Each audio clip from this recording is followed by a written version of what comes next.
Departure by Alan Wake. The man turned to face me. His face was covered in shadows. It was hard to make him out in the darkness of the forest that surrounded us, but the axe he lifted was plain to see. It glistened with the blood of his victim. He grinned madly. The shadows were alive, distorting his features. It was a scene from a nightmare, but I was awake. The Taken stood before me. It was impossible to focus on it, as if it stood in a blind spot caused by a brain tumor and eye disease. It was bleeding shadows like ink underwater, like a cloud of blood from a shark bite. I was terrified. I squeezed the flashlight like my life depended on it, willing it to stop coming any closer. Suddenly something gave, and the light seemed to shine brighter. For a long time, the dark presence had been weak, sleeping. Nothing but a half-forgotten nightmare or a shadowy flicker in the corner of an eye in the forest at night. Not real enough to properly exist, and yet too evocative to fade away completely. Now it was waking up. The rider like a fly caught in a spider's web, each jerk and kick vibrating the strands that led deep into its lair. It was aware of him now, and it could use him. All he'd need was a little incentive. I heard them before I saw them, swooping down from the sky and screeching as they came. I spun around just as the cloud was upon me. For an instant, I stared into 100 dead eyes, black pearls glittering in the darkness. I raised the flashlight and the swarm exploded like fireworks. Feathers burned, turned into ash. I couldn't hear my scream above theirs. At first, I kept finding the pages as if by accident. The book I couldn't remember was either a terrible and true prophecy or an act of creation that had rewritten the world. I began to hunt the pages feverishly, for they held the answer to the mystery. With it, I could save myself. With it, I could save Alice. I stepped into the gas station's garage. It was dark and quiet. The place was a mess. It looked like someone trashed the place or that there'd been some kind of fight. Light spilled into the room through an open door at the back, and I made my way toward it. Without any warning, I was blinded by a bright light. An old portable TV on the shelf had come alive by itself. Impossibly, I could see myself on the screen, talking like a madman. "The cabin on Cauldron Lake?" she asked. The sheriff looked at me suspiciously. The early morning light flooded through the office windows. I would probably never have gotten out of the woods alive without her help, but I couldn't tell her the truth of what I'd faced the previous night. She'd think I was lying or crazy. She'd lock me up, and she wouldn't help me find Alice. Stucky spat on the garage floor and tried to shake the cobwebs from his head. Ever since the couple never showed to pick up the keys, things had been fuzzy. Something, a feeling caught his attention. Stucky looked up and stared as his brain tried in vain to process the horror before him. He stumbled back, knocking over a can of oil. A black pool spread across the floor while he struggled for a brief moment, then let go as the unrelenting darkness engulfed him. Rose knew she had been gushing, but right now she didn't care. As far as she was concerned, her brief meeting with Alan Wake was literally the high point of her life. She watched as he got in the car with his wife. She was pretty, confident, at ease with Wake. Not like Rose. They were perfect for each other. She'd have given anything to be called their friend. Barry Wheeler was bouncing off the walls. He jumped on a plane after his calls were ignored by both Al and Alice for several days. It could mean that they were both on a second honeymoon, but Barry didn't buy it. Al had been way too unstable for that, not sleeping, messed up. Barry had years of experience dealing with Alan Wake, and he couldn't ignore it. Something was wrong. Toby knew the smell. It was the man, the nice man who always gave him treats and never got tired of playing with him. Toby wagged his tail in excited anticipation and gave a joyous bark. Then there was another smell, a wrong smell, and it was alien enough to stop Toby in his tracks. Confused, he growled deep in his throat. The wrong smell came from the nice man. Blind animal terror pierced the dog's brain an instant before the axe followed suit. Barry took another sip of the heavenly coffee. He grinned at Rose. Surely this was love. Rose gushed on breathlessly. The new one will be a masterpiece, I know it. You must tell him not to listen to the trolls in the forums saying Departure will never get finished. He should take his time and make it perfect. I can wait.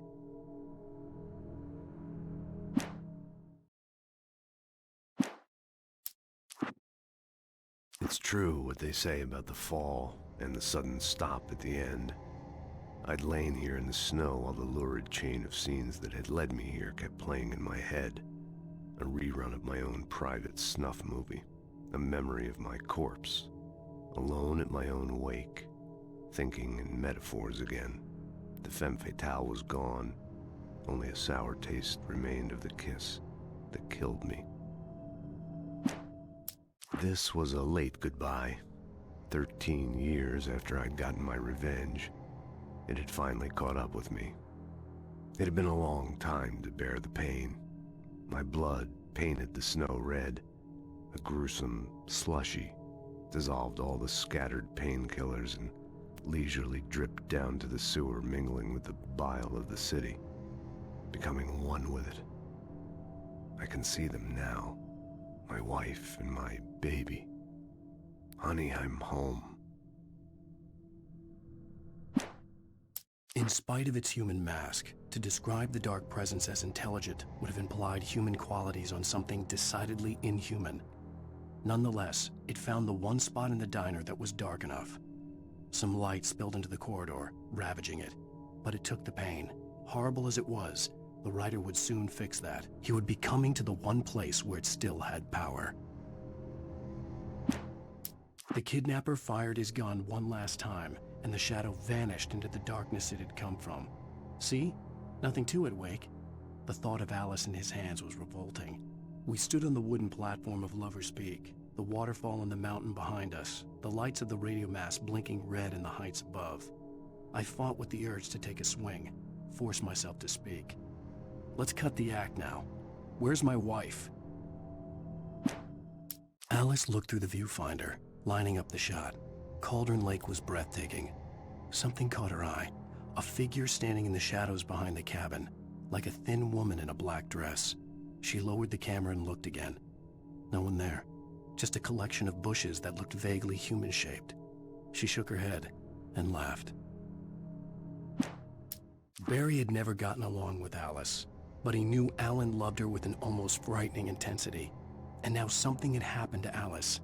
And here was Al armed with a gun and saying things people got put in padded cells for. It was as if his friend had experienced a massive psychotic episode and was now totally disconnected from reality.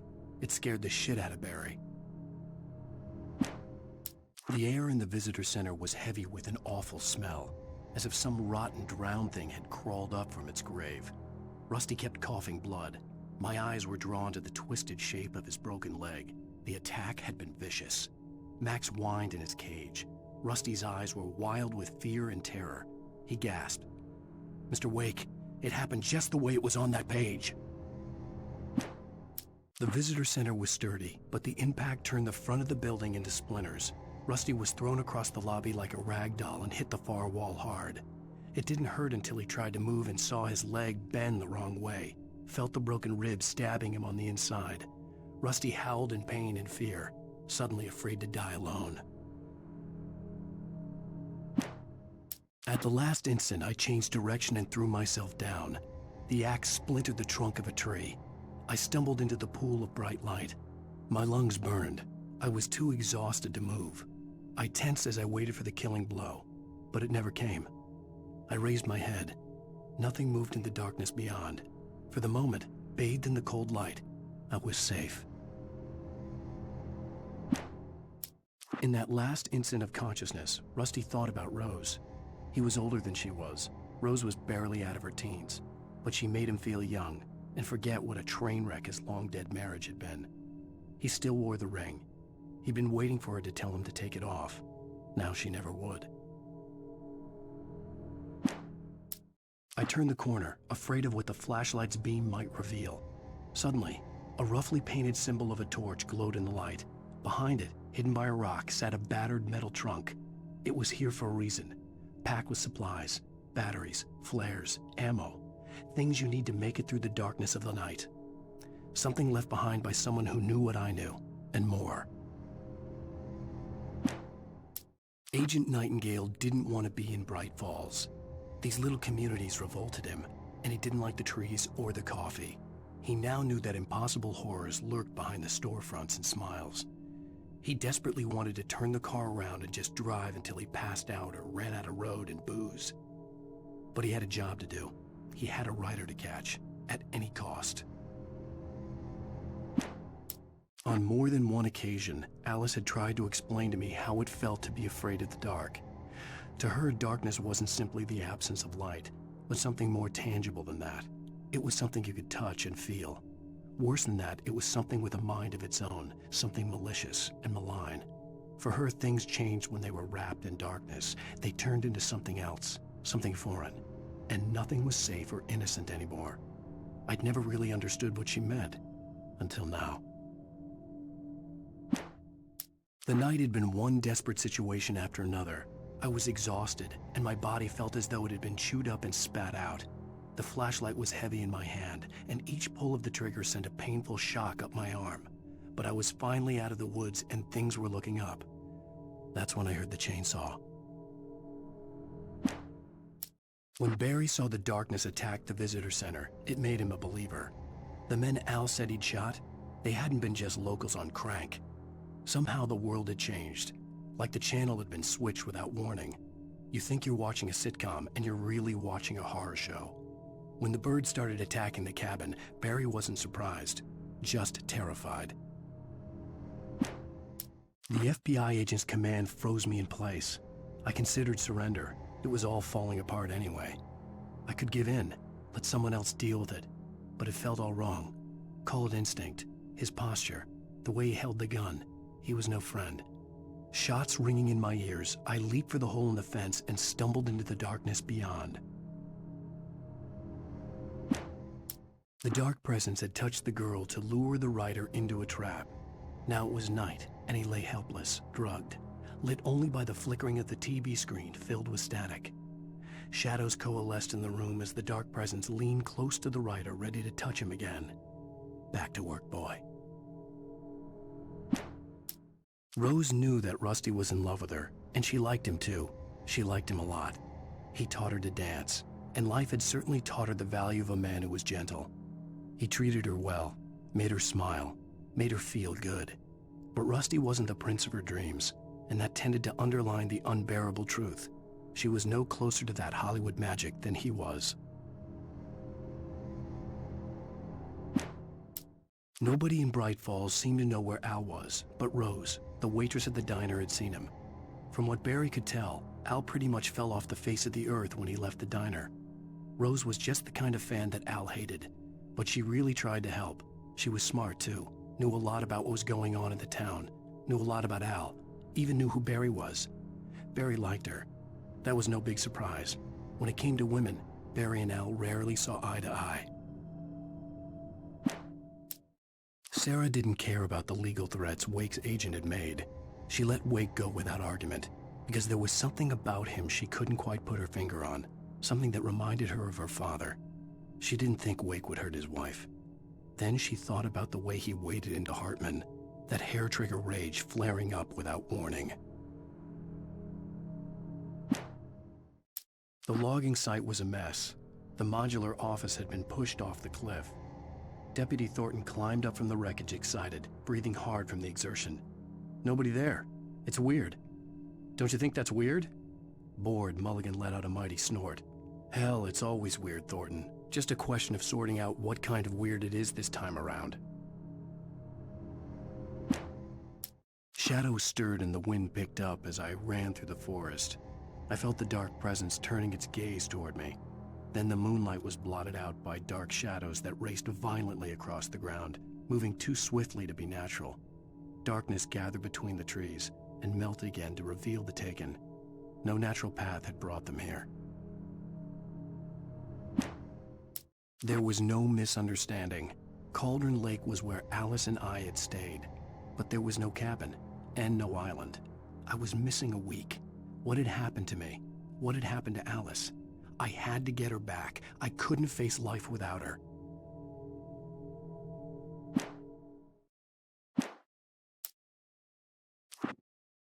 Mr. Randolph liked Rose. That little smile she had, how she was still sweet when life had tried so hard to make her bitter. It wasn't any of his business what she did in her trailer, but those strangers, the writer and his smart-ass sidekick, looked like trouble, and they'd been in there for hours, way past her normal bedtime. He reached for the phone and called the sheriff's station. For decades, the darkness that wore Barbara Jagger's skin slept fitfully in the dark place that was its home and prison. It was hungry and in pain. It dreamed of its nights of glory when the poet's writing had called it from the depths and given it a brief, terrible taste of power and freedom. The rock stars had stirred it from the deep sleep the poet had sunk it back to in the end. When it sensed the writer on the ferry, it opened its eyes. Nightingale stared through the broken studio window into the dark woods. He turned around, started to walk out, but Maine grabbed his arm. "Young man, you almost shot me. You don't shoot off rounds at people like that. What's the matter with you?" Nightingale shook his arm free, marched out. His cheeks burned with rage and humiliation. Sarah trusted her gut, and her gut said Agent Nightingale was an asshole. He felt wrong, and it wasn't just the smell of stale booze. It was in the way he flashed his badge, pulled rank, the look in his eyes when he wanted answers. Where was Alan Wake? What was this about an accident? Where was his wife? And most importantly, why did she let Wake go? He wouldn't answer her questions. Federal business was all he'd say. The pipe wrenched itself loose from the bridge's steel framework. Wrapped in darkness, it floated in midair, twitching. For a moment, I didn't understand what I was looking at. The heavy object lurched at me with impossible force. I threw myself out of the way, but just barely. When I turned my flashlight on it, it shook in a dark rage before it flew at me again. I slammed the door shut right in his smug face. He pleaded for me to open the door. True to form, the asshole actually thought I would obey. I had no sympathy left, no guilt either, not for him. I took a moment to savor the scream. I bet I had a smile on my face. It was all that I had time for. The dark presence was inside the lodge with me.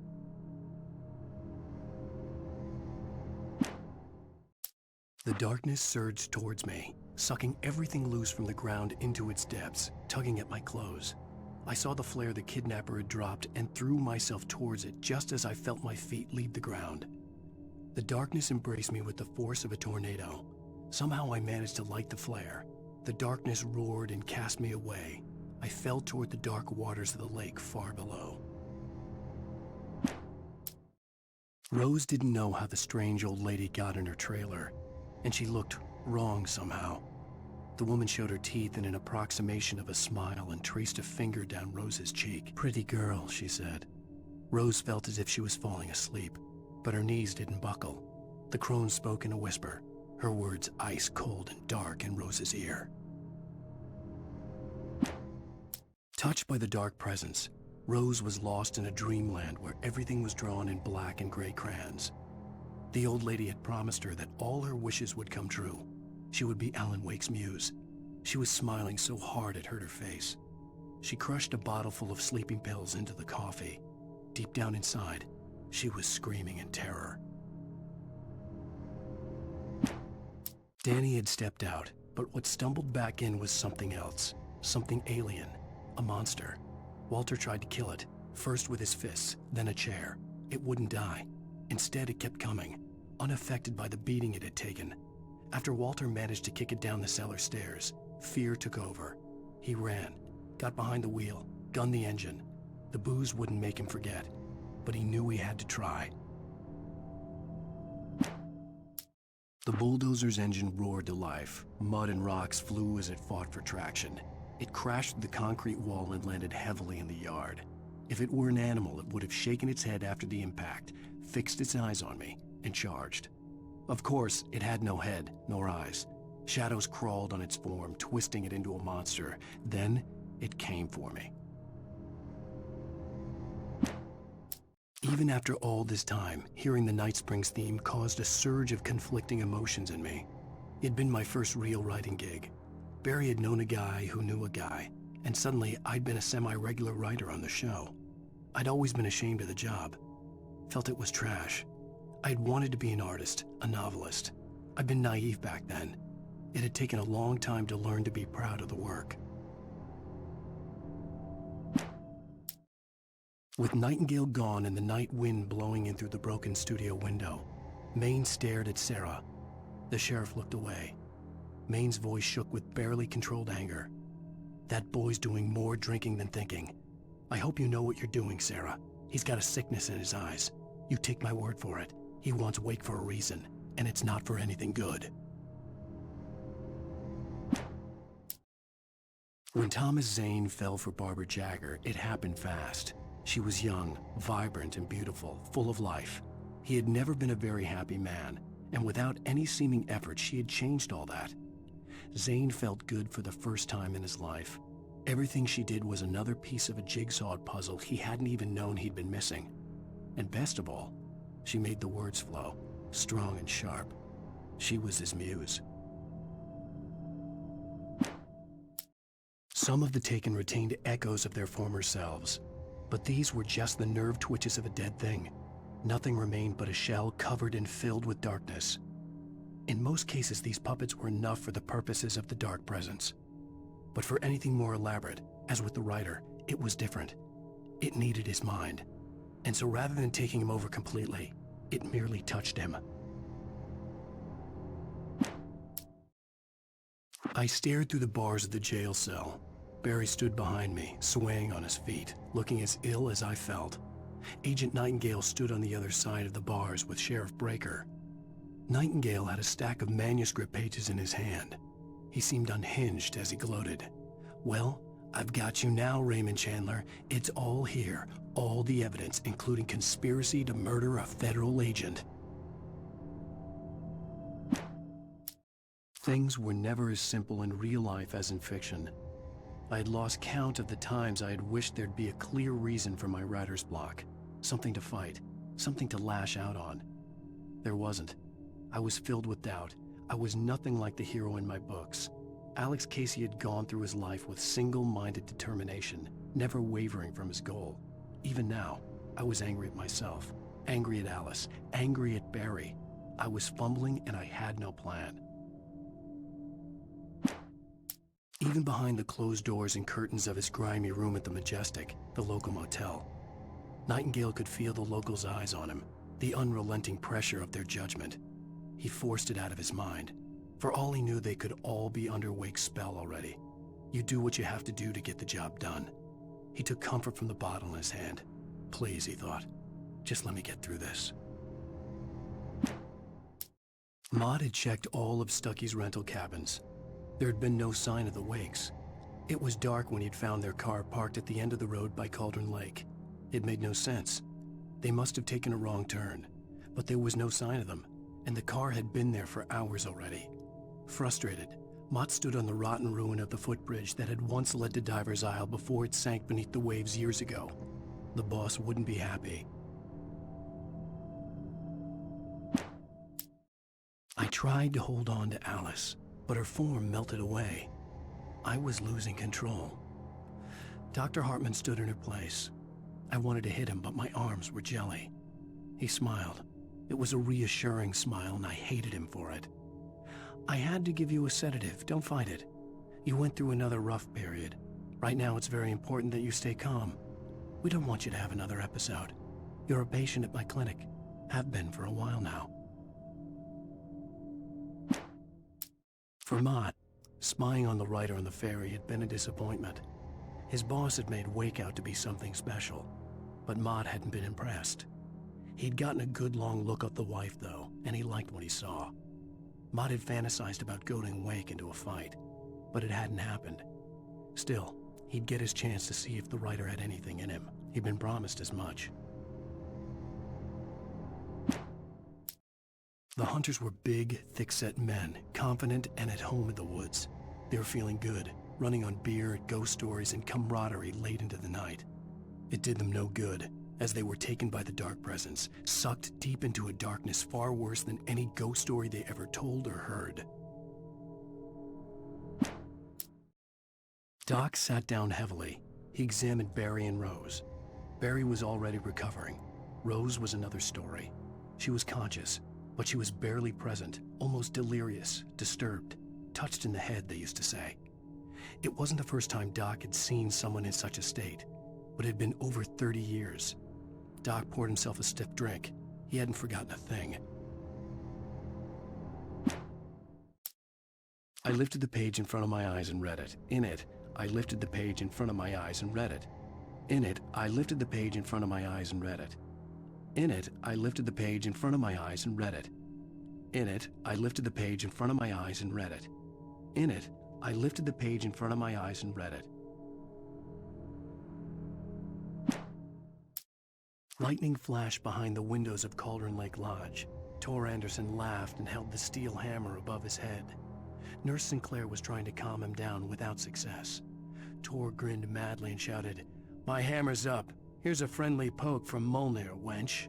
He brought the hammer down with all his might on Sinclair's head. "We're on a comeback tour, baby."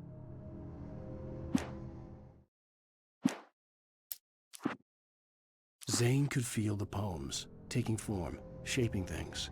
As he experimented, he imagined he could almost feel the power surging through the keys of the typewriter. It exhilarated him. But there was fear, too. If not for his young assistant Emil, he would have given it up.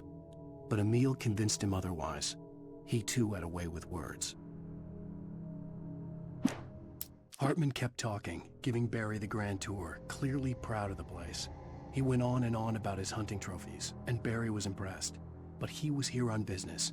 He raised his voice, cut through the monologue. "Hey, Hartman, where's Al?" Hartman stopped in mid-sentence, annoyed at the interruption. He nodded at the hulking orderly standing nearby. The man smiled and clapped a practiced hand on Barry's shoulder. Hartman followed the fall of Alan Wake with his binoculars. When the rider hit the water, he ordered Jack to take the boat to him.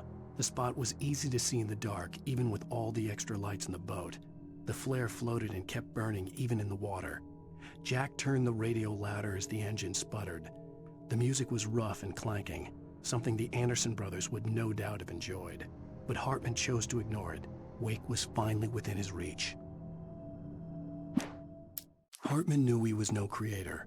He had no ambitions on that front, and he certainly didn't want to end up like every artist he had worked with here, damaged in ways that were hard to describe, or worse. It was enough for Hartman to maintain creative control and provide direction, to be a producer. That was what most of these people were in need of anyway. Of course, suitable subjects were few and far in between.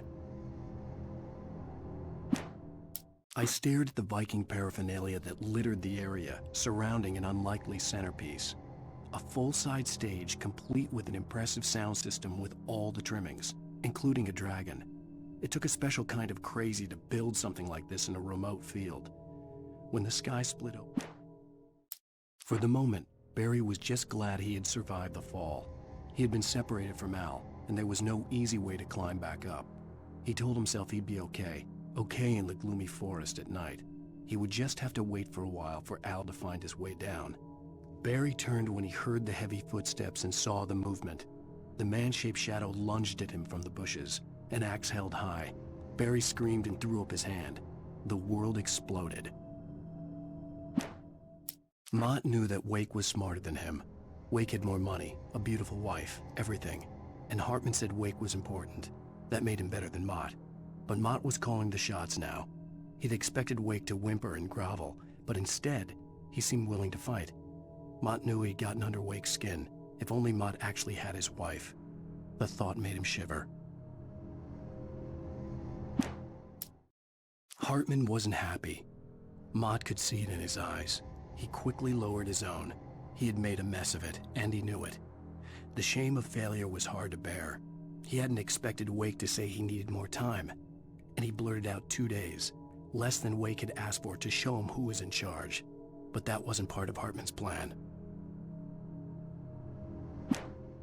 Hartman hurried down the corridor. He had disliked leaving Wake when he was surely at his most susceptible to therapy. But this was not an ordinary storm. Wake had been writing, and he had woken something up in the depths of the lake. Now, it was coming for him. Hartman had naturally prepared for a situation like this, The idiot brothers would keep Wake distracted while Hartman double-checked everything, just to be sure. Hartman watched as Wake's features slackened. The man was bullheaded, no doubt. Even lying on the bed, he'd almost broken Hartman's nose the second time. But with a little time, he could break Wake down, give him proper direction. Wake was easily the most promising subject he had had. Well, since Tom, really. "Sleep well, Alan," Hartman whispered with a smile. "Let me take care of you."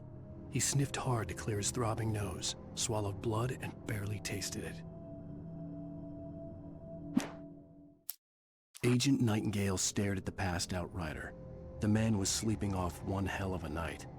Nightingale felt a stab of envy at Wake's oblivion, but he had a job to do. He put the gun to Wake's head and almost became a murderer. His hand shook and his throat felt tight and dry. Biting his teeth, he tried again to pull the trigger. He lost the nerve. Wake stirred. Nightingale would have to settle for an arrest. The storm raged on as the Anderson brothers walked unsteadily away from the clinic with the other patients in tow, knowing that this time they wouldn't return.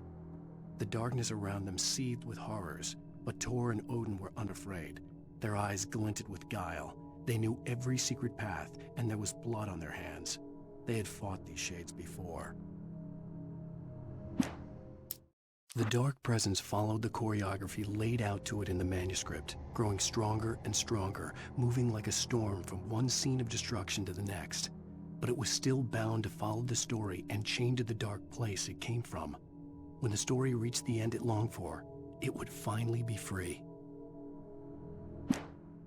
It's 1976. Madness reigns at the Anderson farm.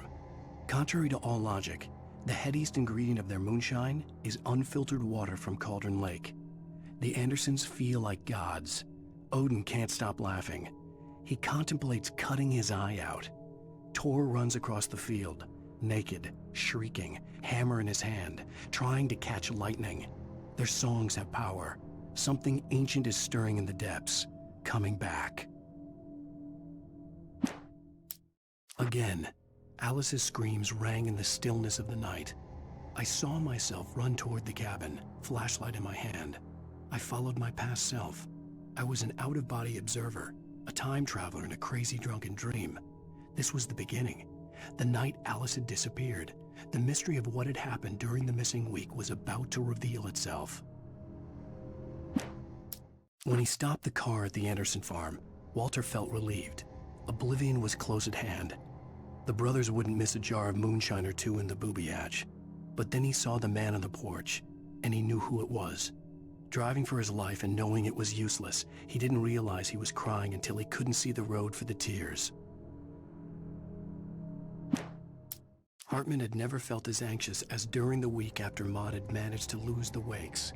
Their car stood by the path that had once led to Diver's Isle. Hartman thought about Thomas Aine's cabin in the depths. It was only a matter of time before Wake started writing. They had to be found, and fast.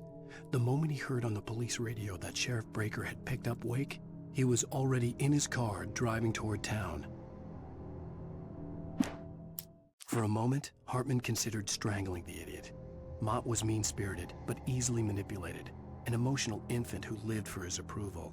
Wake, by contrast, was a far more difficult subject. Mott had given him too much leash. In 2 days, who knew what could happen? Hartman would have to find a way to rein him in, and quickly. Deputy Mulligan tuned Thornton's chatter out.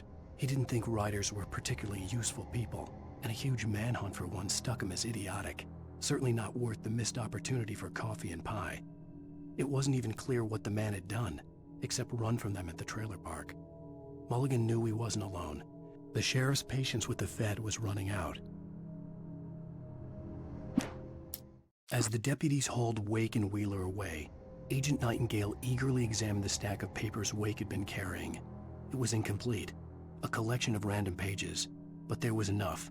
He saw his own name in there, among others. His hand shook with emotion. Finally, it was proof. He had been right all along.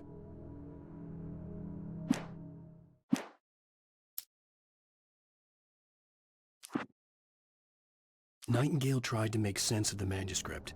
It was disjointed and strange. He didn't understand half of it. But it all rang true. Impossibly true. He took out his hip flask when he reached the page that described how he reached the page that made him take out his hip flask. It wasn't the booze that made his mind reel.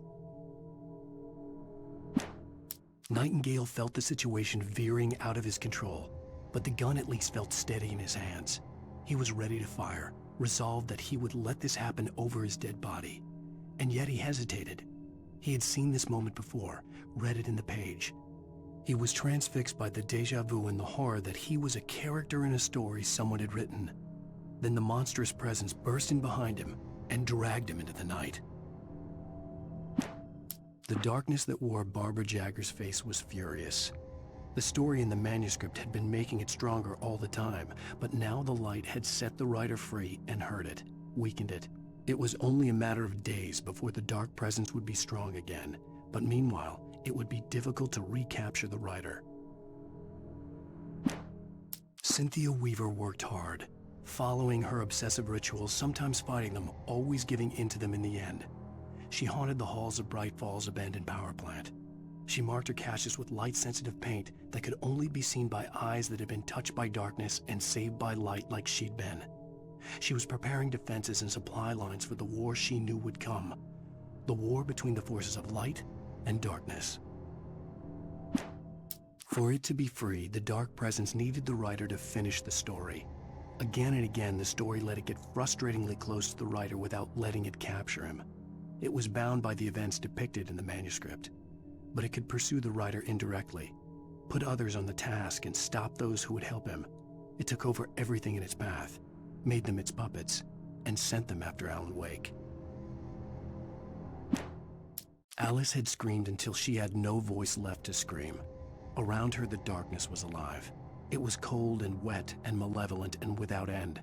She was a prisoner, trapped in the dark place. The terror would have burned her mind out, but one thing made her hang on. She could sense Alan in the dark. She could hear him. She could see the words he was writing as flickering shadows. He sensed her too. He was trying to work his way to her.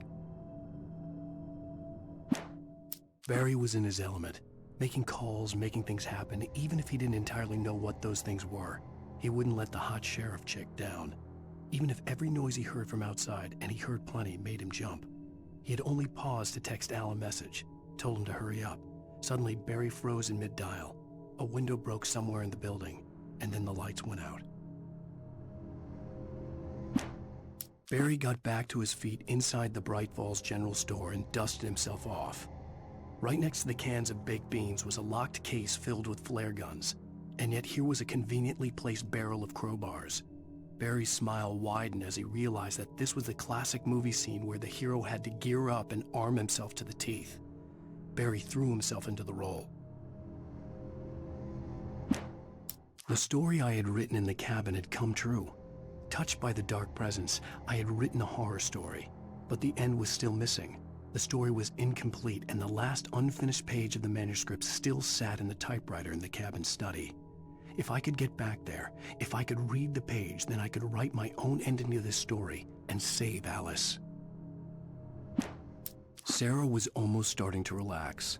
Maybe they could turn this into a win yet. Suddenly, there was a piercing sound, like a table saw gone wild, as 100 birds made out of shadows swarmed into the rotor. The chopper bucked wildly and the board lit up, telling her what she already knew. They were going down. Barry Wheeler screamed next to her. Thomas Zane knew he had to remove all that had made this horror possible, including himself. That was the only way to banish the dark presence he had unleashed and now looked at him through the eyes of his dead love. But he also knew that despite his best efforts, it might someday return. So even as he wrote himself and his work out of existence, he added a loophole as insurance, an exception to the rule. Anything of his stored in a shoebox would remain. Making her way through the water pipe alone, Cynthia was angry at the writer. Foolish young man, taking unnecessary risks. And the way he broke the rules. Didn't he understand what was at stake? Since the terrible days in the 70s, she hadn't wavered once, as hard as it had been. She was tired of protecting the town all these long years, and now only wanted to rest. The Poet and the Muse, lyrics by Old Gods of Asgard, the chorus. And now to see your love set free, you will need the witch's cabin key. Find the Lady of the Light, gone mad with the night. Find the Lady of the Light, still raving in the night. That's how you reshape destiny. Children of the Elder God lyrics by Old Gods of Asgard. The first verse and chorus. Warriors, torchbearers, come redeem our dreams. Shine a light upon this night of otherworldly fiends. Odin's might be your guide, divorce you from the sane. Hammer's way will have its say, rise up in their name. O memory and thought, jet black and clawed, children of the Elder God, scourge of light upon the dark. Children of the Elder God lyrics by Old Gods of Asgard, the second verse and chorus. Scratching hag, you can rake your claws and gnash your crooked teeth. You've taken slaves like ocean waves, now feel the ocean seethe. Father Tor bless the war between the dark and light. In their songs let their wrongs bring disillusion's night. O memory and thought, jet black and clawed, children of the Elder God, scourge of light upon the dark.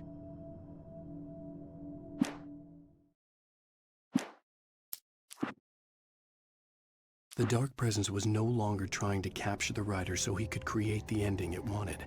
The writer knew too much. He was too strong.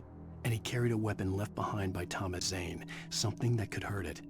Now, the darkness was doing everything in its power to simply stop the writer from ever reaching Cauldron Lake and the dark place it came from.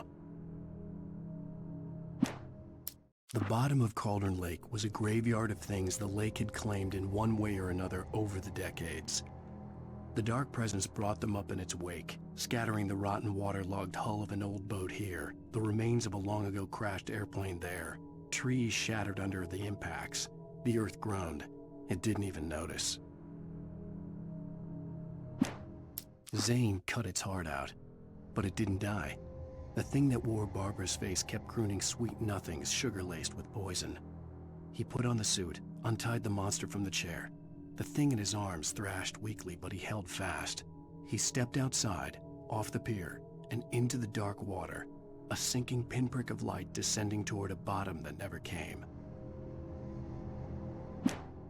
The dark place I found myself in was unlike anything I could ever have imagined. It wasn't solid. It flowed. It was conceptual and subjective. For someone else, an artist in another field, it would have been very different. I could sense the story of the manuscript all around me, the words and ideas floating in the air, poised to become real. After Zane had gone, I stood alone in the shifting dream that was the dark place. I had to find a way to the cabin. I'd written myself a way through this place in the manuscript. I followed the idea of a path. I'd written myself across the ocean that blocked my way, and with that, there was a bridge to the island beyond. The idea of the cabin flickered in the underwater darkness. I willed the cabin to be real, and it was. The Poet and the Muse, lyrics by Old Gods of Asgard, the first verse.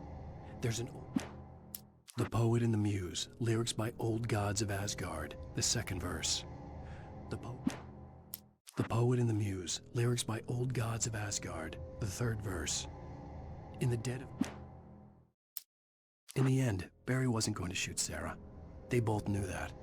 Once she had no chance of catching up to Wake, Barry gave up the gun and sat down on the floor, shielding his face from the merciless glare of the well-lit room. "I don't think I'm ever going to see him again," he said in a weak voice. Sarah didn't have it in her to be mad at him. Besides, he was probably right. I'd first heard the poem in a dream, recited by a strange UFO-like light. I'd read it again in the cabin in a book by Thomas Zane. For he did not know that beyond the lake he called home lies a deeper, darker ocean green, where waves are both wilder and more serene. To its ports I've been. To its ports I've been.